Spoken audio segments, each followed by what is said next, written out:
Discussions in this show should not be construed as specific recommendations or investment advice. Always consult with your investment professional before making important investment decisions. And now, Financial Renaissance with the M's.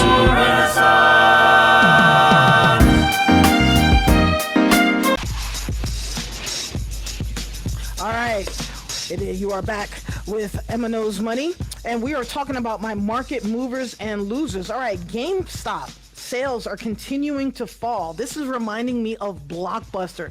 Like, GameStop is one of the stores that I used to love to give my son money for. I'm like, hey, we could buy you this brand new gaming system or this brand new game, or we can get 10 games for the same price as one. And so after a while, I would send him to GameStop with $100, and this dude would bring me money back. It was amazing. So it's kind of sad for me to see GameStop leaving, but I understand why it's leaving. They have to figure out ways of keeping up with the new industry and the new environment that we are in. Now, another company that's making a comeback, don't call it a comeback, but BabyPhat is back. That's right. Kimora Lee Simmons' company is back.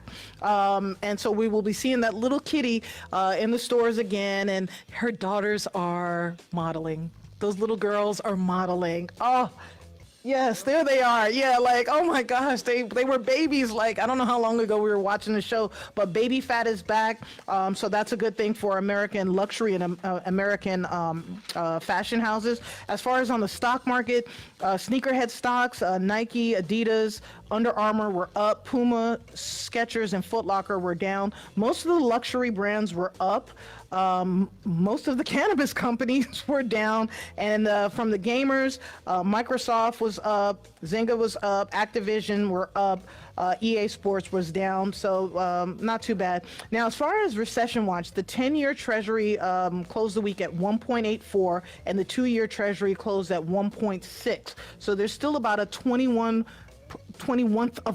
spread between the two, so that's pretty healthy. Now, on Friday, I think it was, or Saturday, it looks like we have gone through a phase one deal with China. Okay, so it looks like United States and China negotiators are working now on a I guess a time scale for this agreement that's coming up.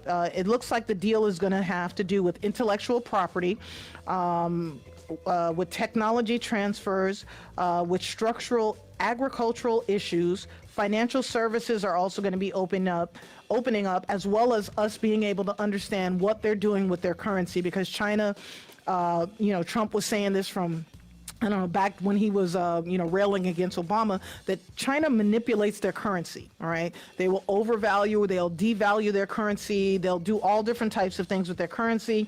And so, as well as the Chinese also have made a commitment to purchase United States agricultural and United States goods. So this is kind of a good thing that's going to be happening, and we can look for an actual deal to be inked in January of 2020. Now, the jobs numbers still look pretty good. That we talked about that last week.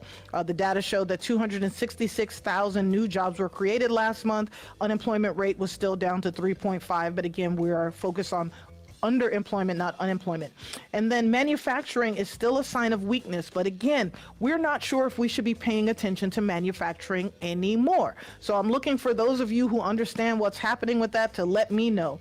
Now, in contrast, consumer spending still continues to be a strength. The University of Michigan said that the consumer sentiment rose from 95.5 to 96.8 in November, showing that consumers remain confident about the state of our economy, and they are increasing their spending levels. So those are some good signs and symptoms saying that our country isn't going to go to heck in a handbasket overnight.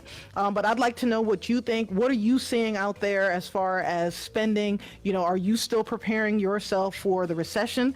There are a lot of people that think the recession is going to be coming next year, but then there's other signs and symptoms that say the economy can stay exactly the way that it is for the next the next decade or so. Sometimes we have a decade without a lot of movement, and there are those that are saying that little to no movement is better than the high peaks and valleys that may be coming along. So again, the things that you should be thinking about is paying down debt, You should be looking at opportunities, things that you may want to either buy or invest in, waiting for that market to drop or the economy to tank a little bit so that you can take advantage of things being on sale. That's what it's all about. When we come back on Financial Renaissance with the M's, we're going to have my top 5 news stories of the week, and then my M&O's Money. I'm going to be giving you some financial tips of what you should be doing as we close out this year to make sure you go into 2020 spectacularly.